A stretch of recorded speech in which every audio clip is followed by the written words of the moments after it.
The Nephilim are something I've discussed in several previous videos, but there's still some potential reproductive relationships between them and the other people mentioned in Genesis 6:4 that I haven't mentioned.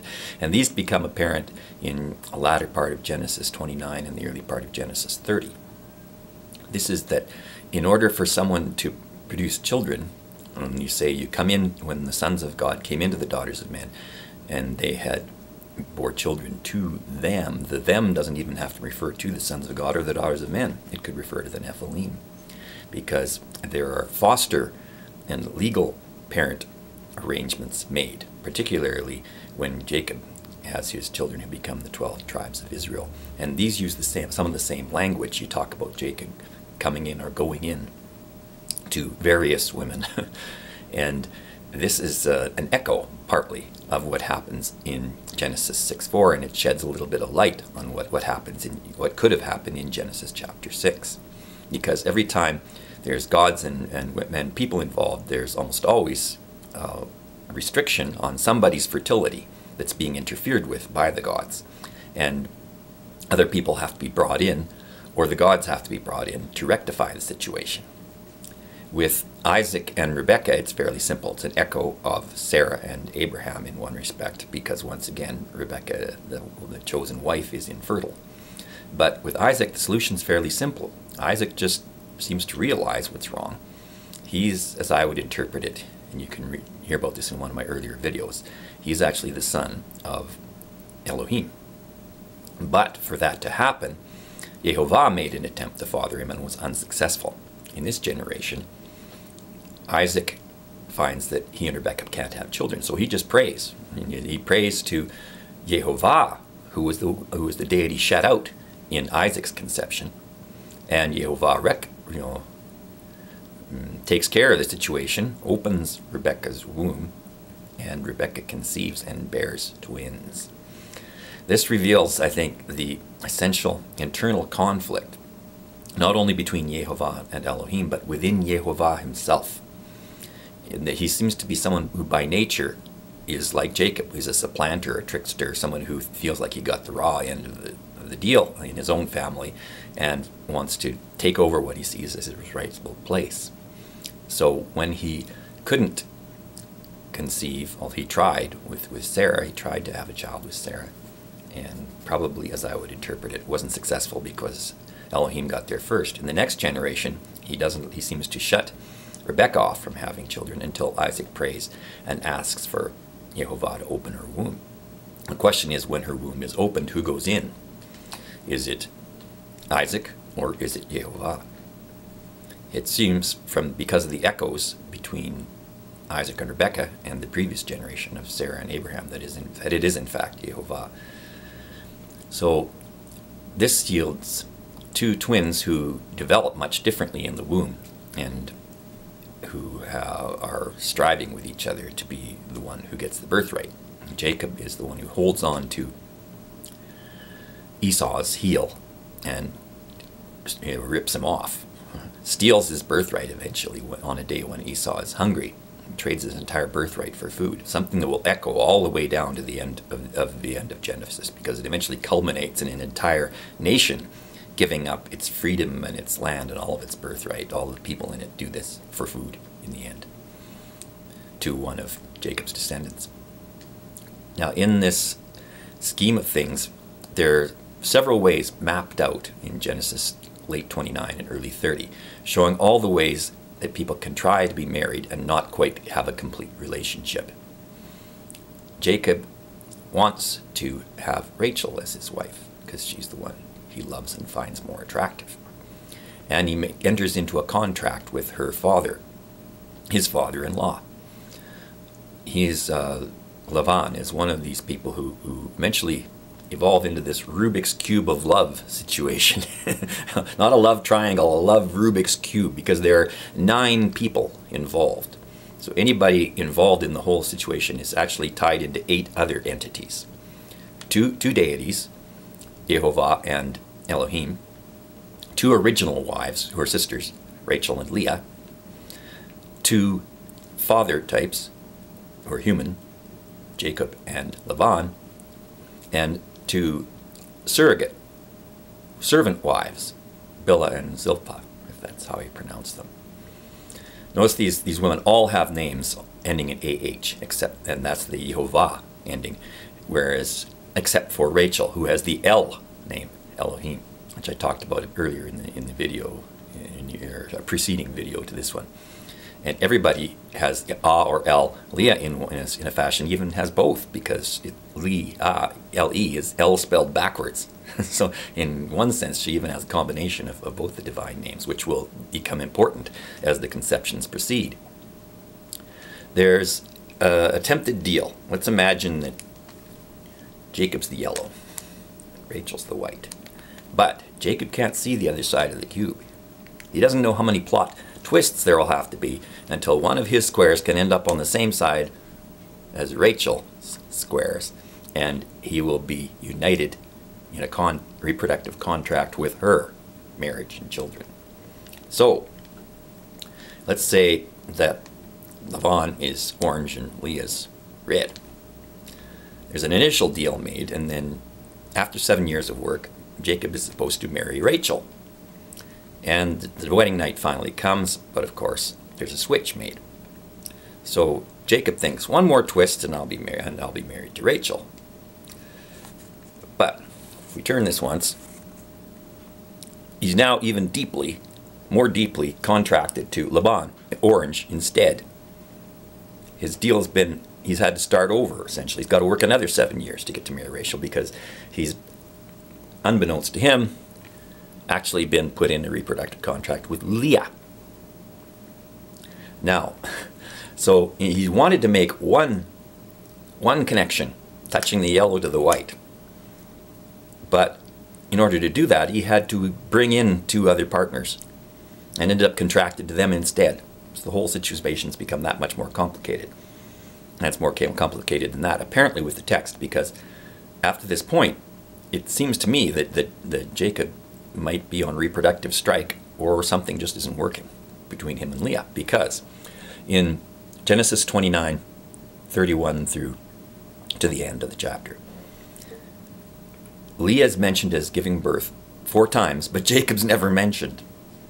And she mentions the Lord 3 times out of 4. So it would seem to me, really, that the conception is being done by the Lord, not by Jacob. So this means there's another twist coming in. So if we see Leah as the red, she's saying, well, I've got to either bring in Elohim or Yehovah. She chooses to bring in Yehovah, who will say he's green. And now Leah's joined to 2 other entities. And it all proceeds to get more and more complicated from there.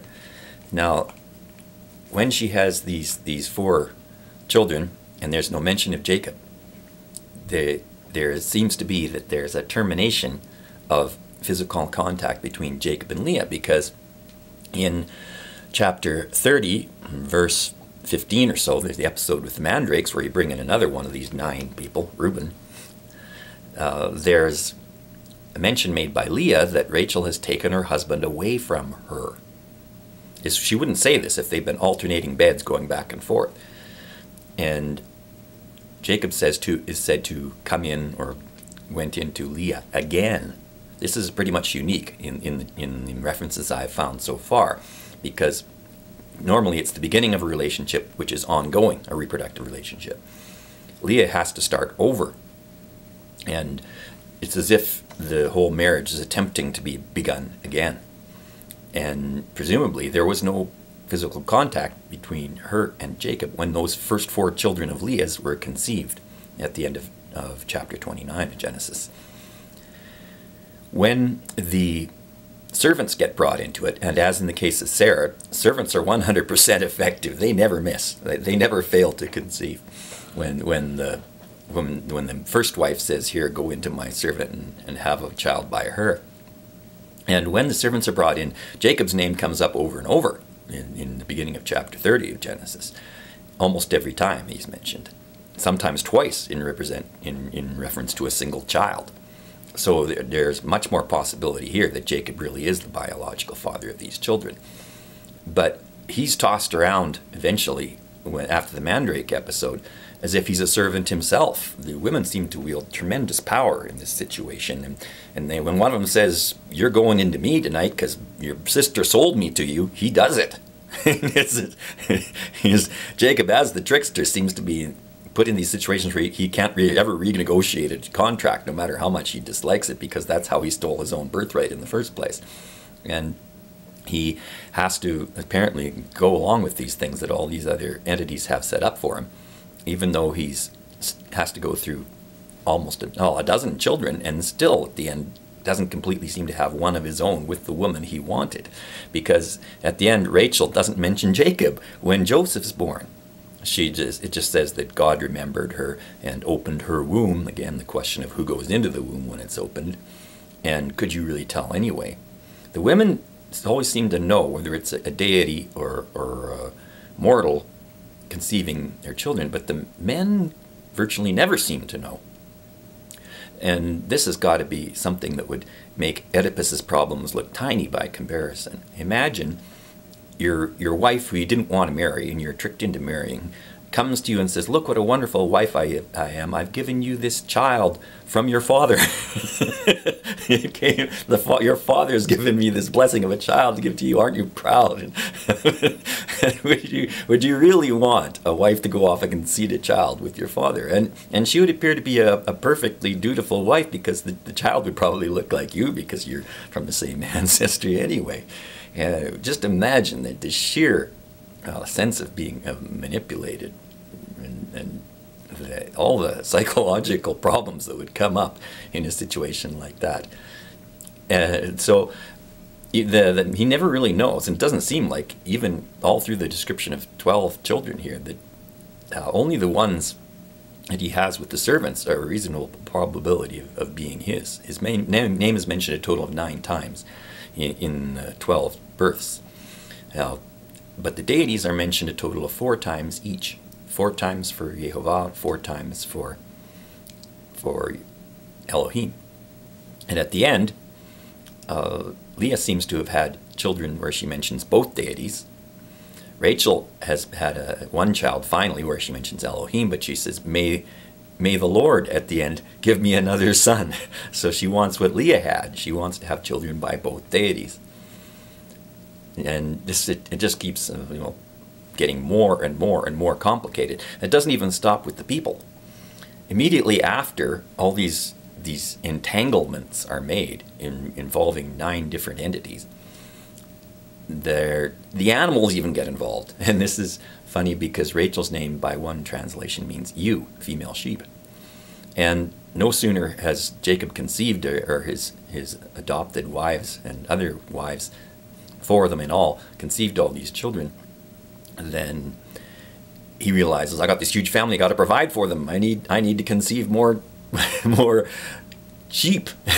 So he makes a deal with Lavan that he'll keep only the spotted and speckled sheep from their herd and so on, and manipulates them to get a better share of them, much like Lavan manipulated him, Jacob, to not get what he wanted with Rachel until farther along, Rachel's named after a sheep. So the whole thing mushrooms even more, because one reproductive relationship leads to another, and eventually even the sheep are involved. So you get hundreds of sheep brought about because of all the contracts that had to be made.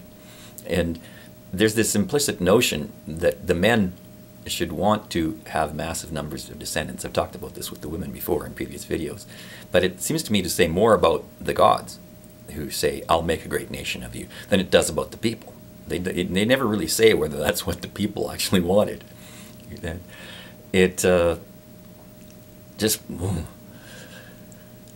I'm trying to see if I've failed to mention any of this, but I think I've covered most of it now. And Yahweh is a deity who doesn't even get along with himself, in that when he finally gets the succession all to himself, and he's the only one conceiving the next generation from Isaac to Jacob, then he gives birth to twins who are fighting with each other. And ultimately, this means that the whole thing involves the entire country of Egypt, because Joseph does the same thing to the Egyptians. He gets as Jacob did to Esau, He gets them in such a situation where they're so starving that they have to give up everything, their freedom and their land, and become slaves to Pharaoh, all because of this one original tendency towards sibling and interwife and interclass, servant versus master, rivalry that permeates the entire succession. And that could be part of the story of who the Nephilim are, because the sons of God and daughters of men could be bearing children on behalf of the Nephilim, or the Nephilim could be adopting their children, or the Nephilim could be having their children when the sons of God and daughters of men fail to have children. They could be bearing those children for them. There are any number of possible relationships.